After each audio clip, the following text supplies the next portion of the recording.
Hi, I'm Adam Smith, also known as the father of capitalism. I was born in Kirkcaldy, Scotland in 1723.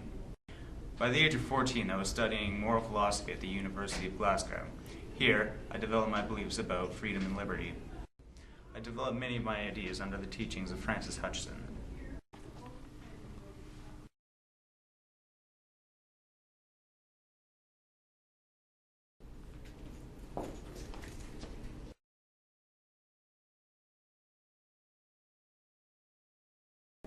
After completing my studies in 1751, I became a professor of logic at the university. In 1752, I eventually became the chair of moral philosophy. In 1776, I published my book, An Inquiry into the Nature and Causes of the Wealth of Nations.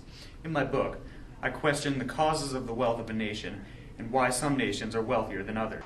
The book touches on topics such as the division of labor, productivity, and free markets. Through this, I also introduced my theory of the invisible hand, a metaphor referring to the self-regulating nature of free markets through the interactions of competition, supply, and demand. This book supported the basis and ideas for capitalism in the modern Western world. The impact I had on classical liberalism can be broken down into three parts: income distribution, behavior of the market, and future growth. I believe that labor can play a vital role in society no matter what conditions you're subject to.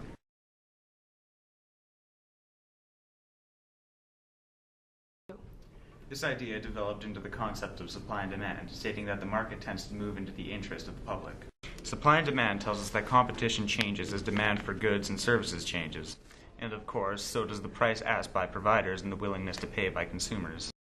My work influenced the ideas of many political thinkers and philosophers such as Darwin, Marx, and the U.S. founding fathers, to name a few. My ideas eventually provided the basis for capitalist Western society.